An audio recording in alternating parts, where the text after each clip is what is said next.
그런 것 같습니다. 사람들은 하나님의 말씀을 들을 때, 또 설교를 들을 때, 심판에 대해서 별로 이렇게 듣고 싶지 않아 하는 것 같아요. 심판.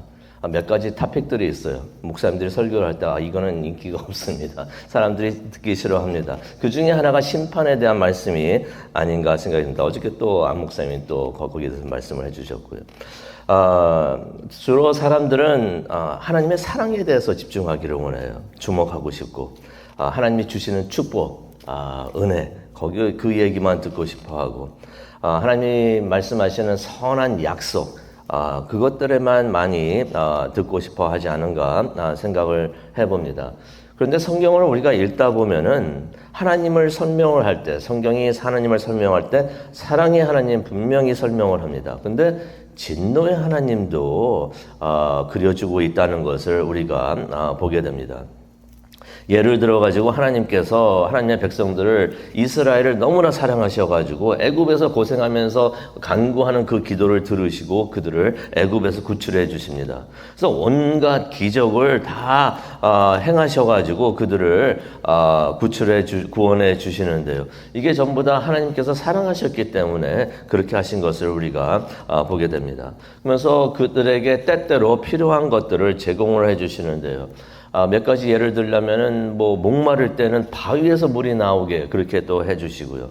또 배고플 때는 하늘에서 빵과 고기가 막 떨어지고 비 오듯이 막 떨어지는 그런 일을 해주셨고, 뜨거운 하늘 아래서 광야를 지나가니까 구름 기둥으로 그늘을, 또 시원한 그늘을 주시면서 인도해 주셨고, 또 깜깜한 밤에는 진짜 거기는 깜깜하죠. 광야는 진짜 깜깜한데 불기둥으로 또 갈 길을 밝혀주신 것을 우리가 성경을 통해서 보게 됩니다. 하나님께서 그의 백성들, 하나님의 백성들을 사랑하셔서 하나님께서 그렇게 해주시는 것이에요. 그래서 그 말씀을 보다 보면 사랑의 하나님, 하나님은 사랑이시구나 하는 것을 깨닫게 됩니다. 하지만 우리가 출애굽기를 통해서도 우리가 보게 되지만은 하나님의 사람들이 하나님의 뜻을 거역하고 우상을 만들었을 때 하나님은 진노하셨던 것을 우리가 또 성경을 통해서 보게 됩니다. 얼마나 하나님께서 진노하셨는지 모세에게 이런 말씀까지도 하십니다. 출애굽기 32장 10절의 말씀이 되겠는데요. 내가 하는 거 그냥 두라라고 말씀하시면서 내가 그들에게 진노하여 그들을 진멸하고 너를 큰 나라가 되게 하리라.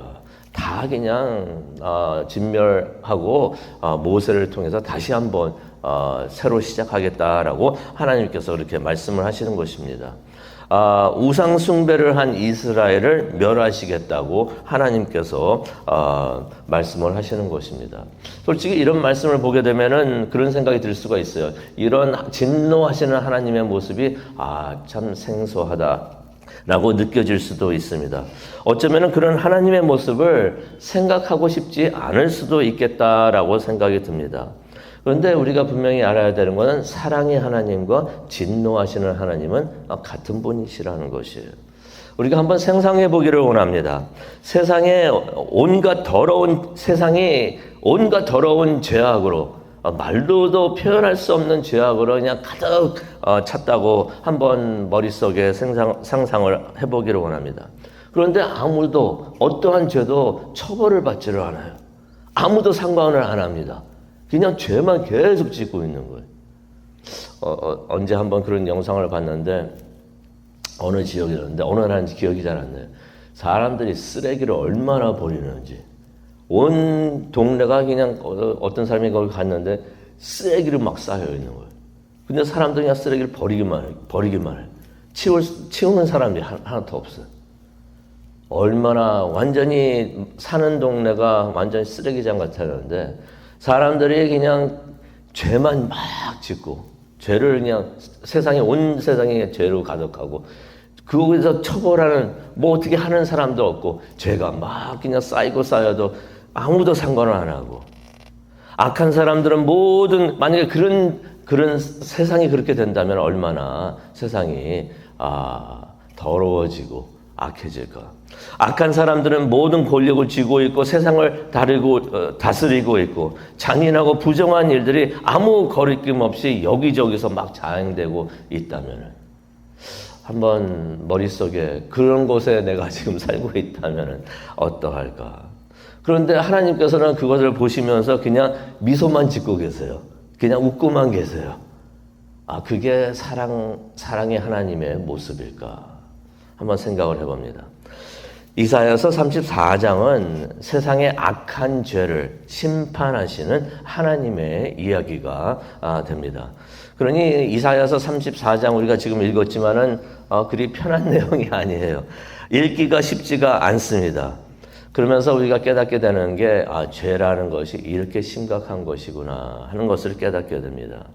하나님을 대적하고 하나님의 말씀을 가볍게 여기는 거, 이거 큰 실수이구나, 큰 잘못이고, 큰 죄이구나 하는 것을 오늘 말씀을 통해서 깨닫게 되는데, 그러면서 이렇게 하나님께서 심판하는 것이 이것이 우리를 위한 것이다라는 것을 또 깨닫게 됩니다. 그 내용을 한번 우리가 보도록 하겠는데요.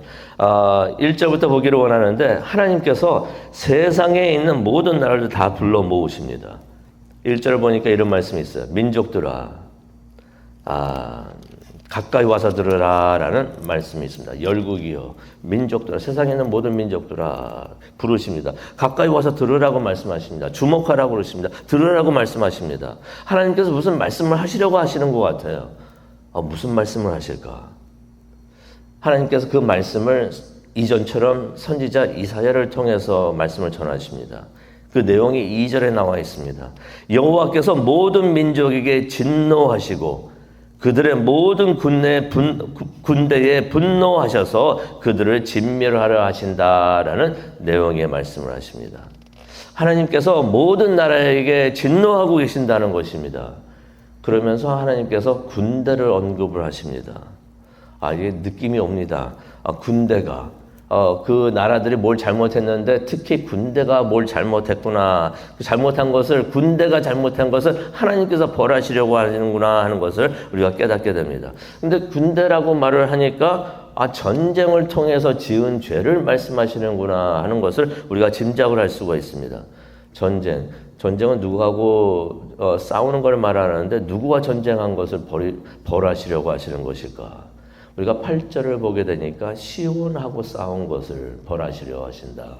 시온은 누구를 말씀하시죠? 이스라엘을 말씀하시는 것이잖아요. 이 사람들이 이스라엘에게 잘못한 것을 하나님께서 벌하시는구나 하는 것을 깨닫게 됩니다. 하나님께서 이러한 이들에게 내리시는 심판, 그것을 우리가 보게 되는데요. 이스라엘에게 잘못한 사람들에 대한 심판을 하나님께서 내리시는데 그 내용을, 이게 솔직히 34장이 다 그런 내용이에요. 이 내용을 보게 되면은 그냥 쓱 지나가면 모르는데 이 말씀 하나하나를 머릿속에 그려보고 무슨 뜻인가 그려보면은 이거 굉장히 처참합니다. 3절을 보기를 원하는데요. 어떤 내용이 있습니까? 죽은 자들의 내동댕이 채워진다고 하십니다.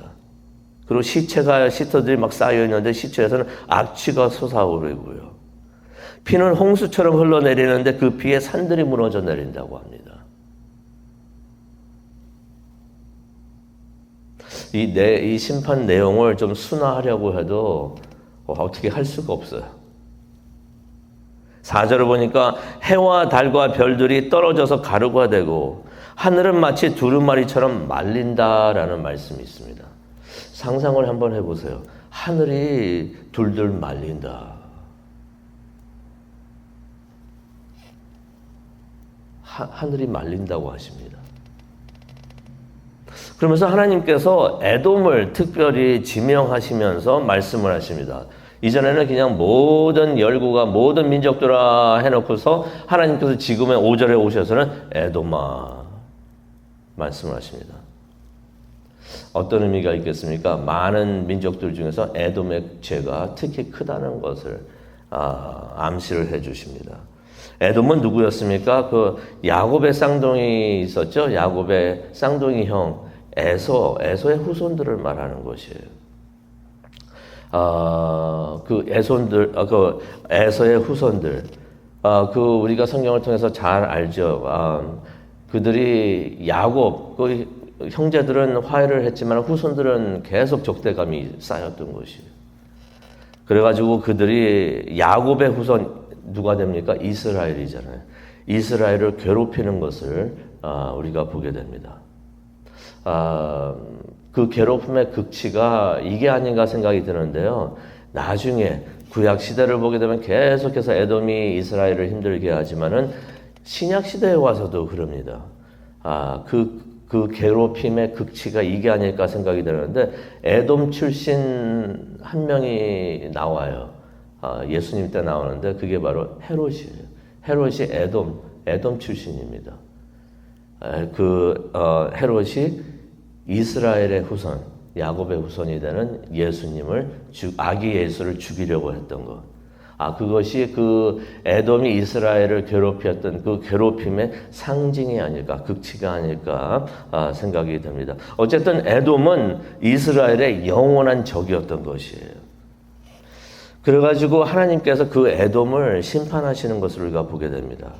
하나님의 심판을 받는 모든 나라들의 본보기가 되는 것이에요. 5절을 보니까 하나님께서 그들을 칼로 심판하신다고 하십니다. 칼로 심판을 하시는데 6절을 보니까 어떤 말씀이 있냐면 그들을 치시는데 번제 제물을 잡듯이 칼로 치신다고 하셨어요. 7절을 보니까 그래서 그들이 들소처럼 쓰러집니다. 황소처럼 쓰러집니다. 마치 요한계시록의 아마게돈의 전쟁을 보는 것 같은 그러한 19장이죠. 그 내용을 보게 되는 것 같아요. 그러면서 9절을 보니까 에돔 강물들은 역청으로 변하고, 이게 역청이라는 것이 털을 말하는 거예요. 그래서 아스팔트 막 깔다 보면은 시꺼먼 거, 끈적끈적한 거, 굉장히 두꺼운 거 막 그거 있잖아요. 모든 강물들이 그렇게 변한다고 합니다. 또 흙들은 유황으로 변하고, 온 땅이 역청처럼 타오른다고 하는 말씀이 9절에 나와 있습니다. 그런데 10절을 보니까 그 불이 타고 있는데 밤낮으로 꺼지지 않고 탄다고 합니다. 그러니 그 연기가 끊임없이 치솟아 오르고, 그래서 에돔은 영원토록 황폐해질 것이다 라는 말씀이 있습니다. 생각나는 성경 말씀 없습니까? 소돔과 고모라 이야기가 생각나는 거예요. 소돔과 고모라가 불에 탈 때 이 모습이었을 것이다. 근데 실제로 예수님께서 이런 말씀하십니다. 누가복음 17장 29절에도 보게 되면은 마지막 심판 때에 하늘에서 불과 유황이 비 오듯이 떨어질 것이다. 마치 불의 연못, 유황의 연못, 지옥을 보는 듯한 그런 느낌이 있습니다. 근데 하나님께서 심판을 마치시면 그곳이 황폐하게 된다고 말씀을 하십니다. 그래서 13절에 보게 되니까 그곳에는 가시나무와 쐐기물과 엉겅퀴와 찔레만 무성할 것이고, 또 14절에 보니까 승냥이와 들짐승과 이리와 밤짐승만 그곳에 가득할 것이다 라고서 말씀을 하십니다. 그런데 말씀을 듣다 보면 또 그런 생각도 들어요. 진짜 성경 말씀대로 그대로 이루어질까? 설마? 라고 생각이 드는데 16절에 이런 말씀을 하십니다. 너희는 여호와의 책을 찾아 읽어보아라. 이것들 가운데 하나도 빠질 것이 없을 것이다 라는 말씀하십니다. 주님께서 친히 입을 열어 명하신 것이다 라는 말씀이 있습니다. 무슨 말입니까? 모든 것들이, 지금 기록된 모든 것들이 그대로 다 이루어진다는 것입니다. 하나도 빠짐없이. 왜요? 하나님께서 친히 말씀하신 것이기 때문에. 하나님께서 말씀하신 것은 다 그대로 이루어질 줄로 믿습니다. 그런데 그런 생각이 들어요. 하나님께서 왜 이렇게 진노하셨을까? 왜 이렇게 심하게 심판을 하시는가? 답이 8절에 나와 있어요. 이게 우리에게 소망과 희망이 됩니다. 8절에 있는 말씀 보면은 이 말씀이에요. 시온을 위해서다 라고서 말씀을 해주신, 다른 것이 아니라 시온을 위해서다. 8절에 이런 말씀이 있죠. 이런 내용입니다. 이때가 바로 여호와께서 보복하시는 날이다. 시온을 구하여 주시고 시온을 위해 대신 싸워 주시면서 보상하여 주시는 해이다 라고서 말씀을 해 주시는 것입니다. 하나님께서 그의 백성 시온을 위해서, 이스라엘을 구하기 위해서 그들에게 지금까지 하셨던 그 약속, 아브라함과 이삭과 야곱에게 주셨던 그 약속을 지키시기 위해서 세상에서 악을 정결하게 치우시고 벌하시고 선한 것을 보존하기 위해서, 세상의 죄를 벌하시기 위해서 에돔과 죄를 지은 모든 민족들을 벌하시기 위해서 하나님께서 그렇게 해주신다는 것이에요. 그날 하나님께서 그의 백성 이스라엘을 보상해 주실 것이다 라는 말씀이 있습니다. 오늘 이 말씀 가지고 기도하는 시간을 가지려고 하는데요. 오늘 이 말씀을 보면서 우리가 깨닫게 됩니다. 하나님께서 불순종하는 사람들은 하나님께서 싸우시는구나. 모든 민족들 하나님의 뜻을 어기고 하나님의 말씀을 가볍게 생각하고 마음대로 행동했던 모든 사람들 하나님께서 그렇게 벌하여 주시는데 하나님 말씀을 이거 하나님 말씀 지키고 안 지키고 이거 그냥 뭐 옵션이 아니에요. 이거 가볍게 생각하다가는 난리 나겠구나 하는 생각이 듭니다. 그러면서 그런 생각이 듭니다. 하나님께서 하나님의 백성들이 겸손해지고 낮아지고 그래서 회개하면서 하나님을 찾고 구하면은 하나님께서는 그들을 위해서 대신 싸워 주시는구나. 하나님께서 아브라함에게 주신 그 약속들 우리가 기억을 하죠. 그 약속들을 하나님께서 반드시 지켜주시는구나 하는 것을 우리가 깨닫기를 원합니다.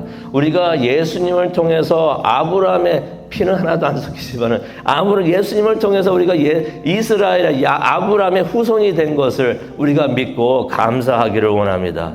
그러니 하나님께서는 우리를 구하시고 우리를 위해 대신 싸워주시고 우리를 보상해 주시는 것을 믿고 신뢰하면서 감사하고 하나님을 찬양하고 또 하나님의 말씀을 그대로 순종하는 우리 모두가 되기를 간절히 축원합니다.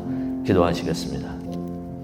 하나님 감사합니다. 이사야서 34장 그냥 읽고 생각하면은 너무나 끔찍하고 읽기도 불편한 말씀이 될 수가 있지만은 이 말씀을 통하여 우리가 깨닫기를 원합니다.